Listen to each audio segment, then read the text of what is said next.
think the key aspects that define what around us is, I think, three aspects, primarily the individuals, the society, and the organization. All three have different characteristics.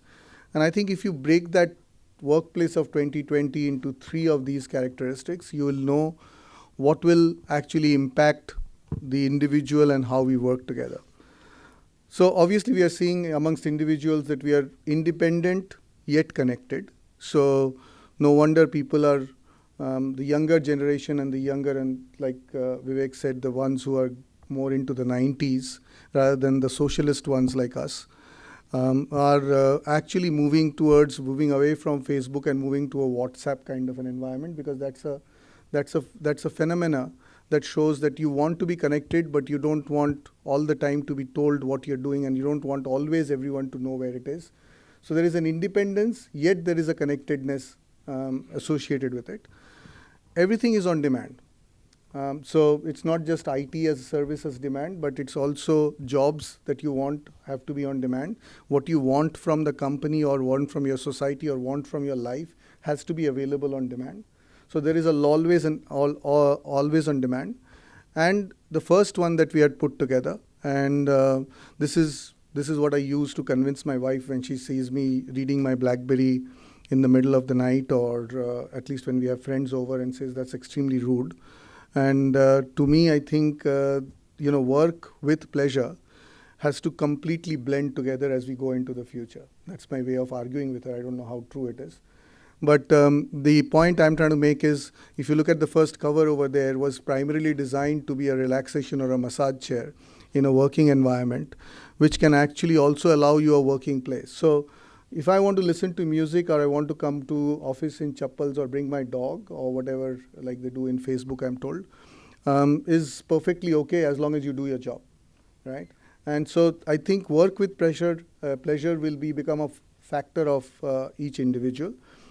People will be very much more experimental, in the sense that the whole Google culture, I think, has taught us that what we want to do may not always be successful, but there is no harm in trying. So the whole entrepreneurial culture, the ability for people to be able to take risks and so will continue to increase.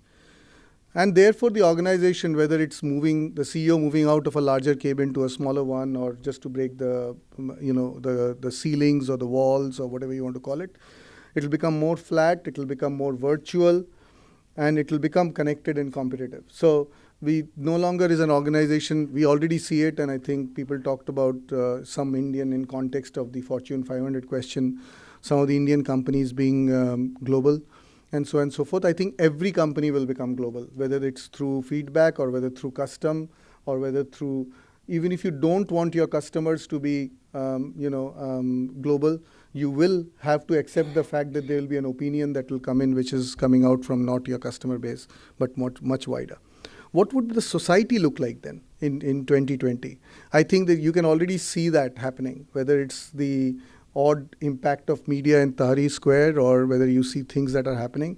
There's a lot of discussion about equality, and equality in terms of not just the communism of equality, but equality in terms of what we do and deliver to the business.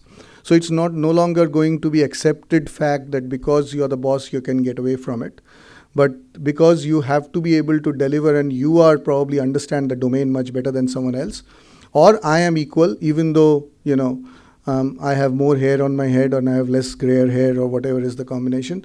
The person will have to be respected on it.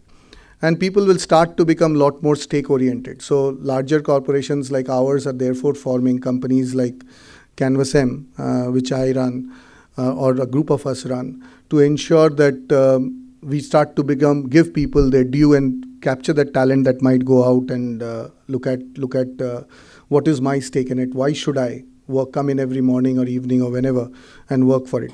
So one of the biggest things that Anand Mahindra keeps telling us is that it's very difficult for us to tell people that come in the morning, because Anand Mahindra's value needs to go up. So I think people need to realize that and create smaller organizations within that to ensure that that's how the society will change. And finally, the 2 points which I think is obviously relevant, the green and the politics. So the reason I think is the freedom of expressing your opinion will become a lot more acceptable. as the society. So you will not necessarily worry what will be the impact of this in an organization. When I'm inside the corporation, I cannot say what political party or what views I have about different policies or whatever, and that will become more and more acceptable.